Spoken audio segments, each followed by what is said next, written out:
Hello, Trà Vinh xin chào các bạn. Hôm nay thì mình sẽ làm món bánh rất là ngon nè, cùng với nhân thập cẩm. Thì bánh mặn thì mình ăn nó không có bị ngán so với bánh ngọt nha. Với phần bột thì mềm mềm dẻo dẻo nè, bên trong thì có tôm khô, thịt cùng với rau củ thập cẩm rất là ngon. Thì mời các bạn cùng vào bếp để thực hiện món bánh này. Ở đây thì mình chuẩn bị 200g thịt nạc nha, thịt nạc xay, 50g đậu xanh đã hấp chín, chút xíu tôm khô nha, khoảng 1 muỗng canh mình ngâm nước cho nó nở ra, một củ khoai tây nhỏ, nửa củ cà rốt thôi. Và đây là bắp cải nè, thì mình dùng khoảng 4 cái bẹ nhỏ, bắp cải trắng, hành tím để chút mình xào nhân, rồi mình dùng thêm hành lá nè và một ít ngò rí nữa. Và tiếp theo là 200g bột gạo nè, để mình pha phần bột trước nha cho nó nở. 50g bột năng là mình dùng 250g á, thì là 500ml nước, là 1 lượng bột 2 lượng nước. Rồi cho hết phần bột gạo vô trong thau.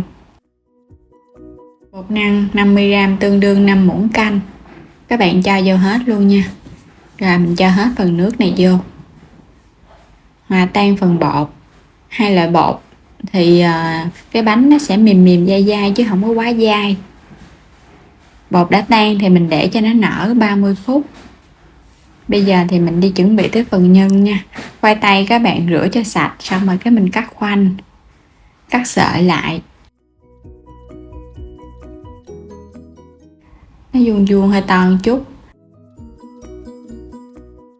Cà rốt cũng vậy luôn, nhưng mà cái phần củ cà rốt này thì mình sẽ cắt hơi nhuyễn, mình chỉ dùng nửa củ thôi, khoảng chừng 50g là được rồi, cho nó có màu đỏ đỏ cho nó đẹp.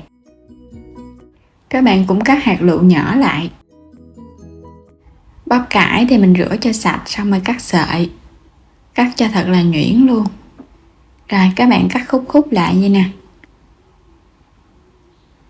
Hành lá và ngò rí thì còn một ít ngò mình chừa lại một chút, mình trang trí lên trên. Hành tím cắt nhỏ nhỏ ra. Rồi các bạn cũng cắt hơi nhỏ nhỏ nhuyễn lại để mình xào nha. Quay trở lại thau bột thì bây giờ các bạn để nửa tiếng rồi đó, nó sẽ lắng xuống cái phần nước trong vậy nè, ở bên trên rất là dơ, mình sẽ chắc bỏ đi. Mình lường được 100ml thì mình sẽ bù lại 100ml nước sạch nha. Cái bước này giúp cho bột nó sạch và cũng như là nó không có bị hôi nữa đó. Khuấy đều lên, cho vào 2 muỗng canh dầu ăn phi thơm hành tím. Khi hành tím vàng thơm thì cho thịt vô. Các bạn sẽ xào thịt với lửa lớn cho thịt của mình nó săn lên á. Sau khi mà thịt nó săn lên rồi nè, mình cho hết toàn bộ cái phần rau đã sắc vô. Rồi xong rồi các bạn xào đều lên nha. Mình xào vậy để cho phần rau củ này nó thơm á. Xào đều cho nó thơm và nó ngấm dầu. Thì mình sẽ nêm vào đây hạt nêm, đường và dầu hào. Gia vị thì các bạn điều chỉnh lại cho cái bánh của mình nó có vị hơi mặn mặn, thì mình ăn nó sẽ ngon hơn. Xào đều lên nha, cho gia vị nó ngấm vô trong cái phần rau củ này.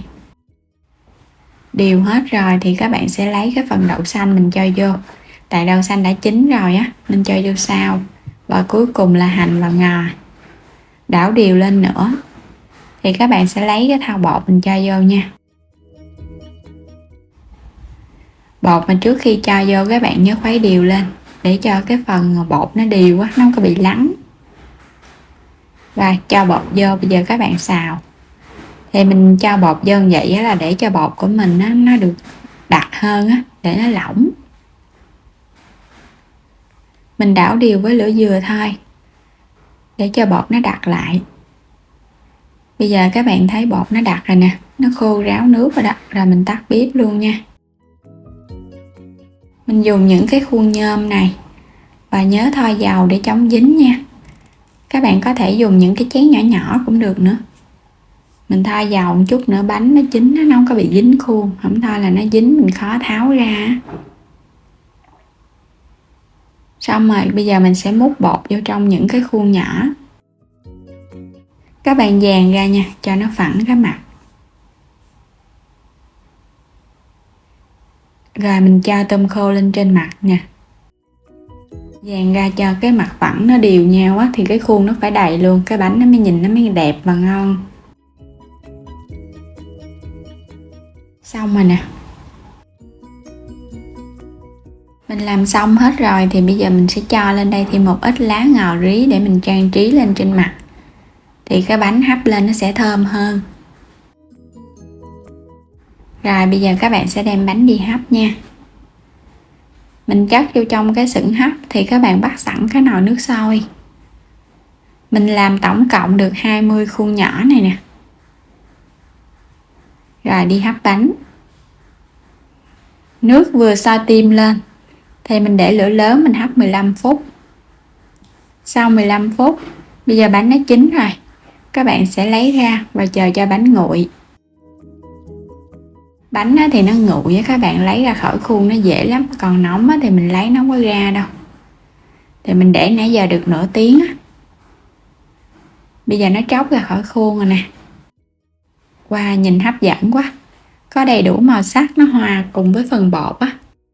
Xen lẫn cái đậu xanh hạt nữa. Bên trên thì nó có con tôm khô cùng với một cọng lá ngò. Nhìn nó bắt mắt hơn. Thì trong video lần trước mình đã chia sẻ cái bánh củ cải cùng với cái bánh khoai môn hấp.